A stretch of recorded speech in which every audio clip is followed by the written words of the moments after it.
السلام علیکم students, I hope so previous lecture آپ لوگوں نے سمجھ لیا ہوگا۔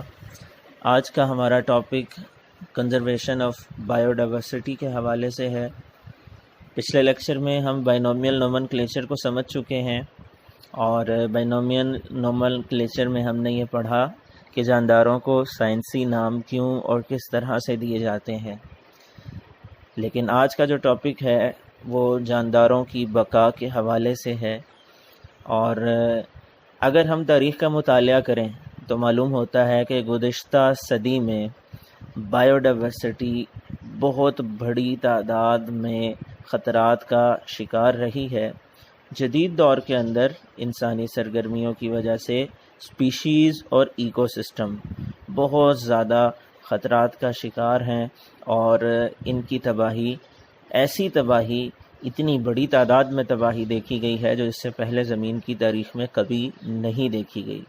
جانداروں کی وہ اسپیشی جو کسی ایکو سسٹم میں زیادہ لمبے عرصے تک باقی نہ رہے، وہ اس ایکو سسٹم میں ایکسٹنٹ اسپیشی کہلاتی ہے۔ اور جب کسی بھی ایکو سسٹم کی کوئی اسپیشی ایکسٹنٹ ہو جاتی ہے تو اس ایکو سسٹم کی اسٹیبلٹی یعنی توازن نقصان سے دوچار ہو جاتا ہے۔ ایکو سسٹم کا مطلب کیا ہے؟ ایکو سسٹم کی ڈیفینیشن آپ نیکسٹ کلاس میں جا کر کے پڑھیں گے۔ ایکو سسٹم سے مراد self sufficient unit of environment ہے جو بنتا ہے لیونگ اور نان لیونگ کمپوننٹس کے آپس میں انٹریکشن کے ساتھ، یعنی ماحول کا وہ خود مختار حصہ جو وجود میں آتا ہے جاندار اور بے جان اشیاء کے آپس کے ملاپ سے۔ تو ایکو سسٹم کا توازن بہت زیادہ اہمیت کا حامل ہے۔ اسی طرح ایکو سسٹم کے توازن کے لیے بنیادی شرط اس ایکو سسٹم میں پائی جانے والی اسپیشیز کا تسلسل اور ان کی بقا بھی ہے۔ بائیولوجسٹ اس خطرے سے مسلسل آگاہ کر رہے ہیں کہ اگر ایکو سسٹمز کے اندر اسی طرح اسپیشیز خطرات سے دوچار ہوتی رہیں اور ختم ہوتی رہیں تو اس کے نتیجے میں دنیا کا ایکو سسٹم کولیپس ہو جائے گا اور اس سے بہت سے خطرات کا سامنا کرنا پڑے گا۔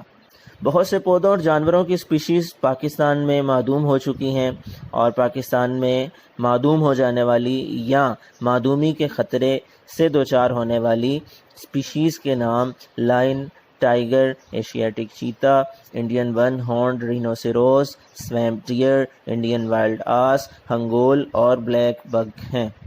اسٹوڈنٹس، یہاں پر یہ بات ذہن نشین رہے کہ ایکسٹنٹ اسپیشی کو اردو میں معدوم اسپیشی اور انڈینجرڈ اسپیشی کو اردو میں خطرات کا شکار اسپیشی بھی کہا جا سکتا ہے۔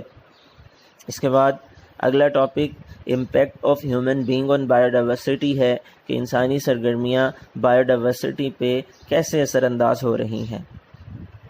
10,000 سال پہلے دنیا میں یہ سمجھا جاتا ہے، ایک اندازے کے مطابق 5 ملین لوگ بستے تھے، لیکن زراعت اور صنعت میں ترقی کے ساتھ انسانی آبادی بہت تیزی کے ساتھ بڑھنا شروع ہو گئی، اور آج لگ بھگ 600 ملین انسان اس زمین پر رہتے ہیں۔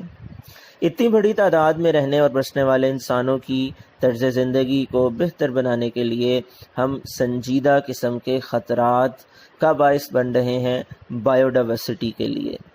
جانداروں کا مسکن چھن جانا یعنی ہیبیٹیٹ لاس، جنگلات کی تباہی یعنی ڈیفورسٹریشن، ضرورت سے زیادہ شکار یعنی اوور ہنٹنگ اور نئی اسپیشیز کا آنا، بہت سی اسپیشیز کا ختم ہو جانا، آلودگی، ماحولیاتی تبدیلیاں، یہ بڑی وجوہات ہیں اسپیشیز کے ختم ہو جانے کی۔ اسٹوڈنٹس، یہاں پہ 2 ڈیفینیشنز بورڈ ایگزامینیشن کے نقطہ نظر سے اہم ہیں۔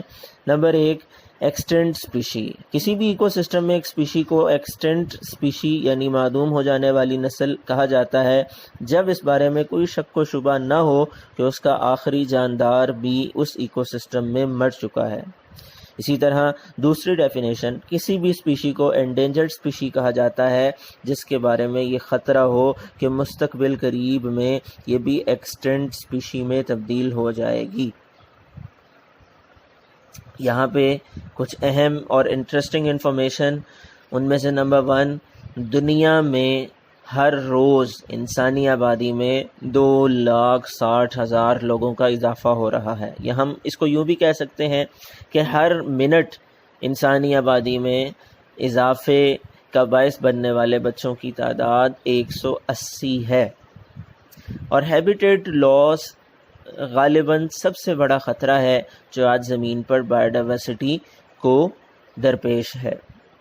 اسی طرح ایک اور انٹرسٹنگ انفارمیشن وہ یہ ہے کہ یوکلپٹس کا پودا جو کہ پاکستان میں آسٹریلیا سے درآمد کیا گیا، یہ پودا بہت زیادہ تعداد میں پانی استعمال کرتا ہے، اور اس نے زیر زمین پانی کی شرح کو بہت زیادہ کم کر دیا ہے، اور اس کے ساتھ ساتھ یہ پودا اپنے ارد گرد چھوٹے پودوں کو نقصان پہنچاتا ہے، اور وہ یوکلپٹس کے درخت کے ارد گرد یعنی سفیدے کے درخت کے ارد گرد گرو نہیں کر پاتے ہیں۔ اسی طرح سی سٹار جو کہ ایک ایکویٹک آرگنزم ہے، یہ مسلز کو اپنی خوراک بناتی ہے۔ مسلز بھی پانی میں رہنے والے جاندار ہیں۔ اگر سی سٹار پانی میں سمندر میں کسی جگہ پہ ختم ہو جائے، مسلز بڑی تعداد میں گرو کریں گے، اور ان کی بڑی تعداد میں گرو کرنے کے نتیجے میں یہ اپنے سے چھوٹے جانداروں کو خوراک کا ذریعہ بناتے ہیں۔ ان چھوٹے جانداروں کی نسل خطرات کا شکار ہو جائے گی۔ اس کے علاوہ ایک اور بات وہ یہ کہ انسان نے اپنی لالچ کی خاطر اور مختصر فائدوں کی خاطر پھلوں، مسالوں، شوگر، تمباکو، صابن، ربڑ، کاغذ اور کپڑے کو بڑی تعداد میں پیدا کرنے کے لیے مٹی کا بے تحاشا استعمال کیا ہے، اور اس کے نتیجے میں جنگلات کا کٹاؤ انسانی آبادی کے ساتھ ساتھ دوسری جنگلی حیات کے لیے بھی متاثر کن ماحولیاتی تبدیلیوں کا باعث بن رہا ہے۔ اسٹوڈنٹس، یہ تھا ہمارا آج کا ٹاپک۔ امید ہے آپ کو بڑے اچھے سے سمجھ آ گئی ہوگی۔ اگلے لیکچر تک کے لیے اجازت دیجیے۔ اللہ حافظ۔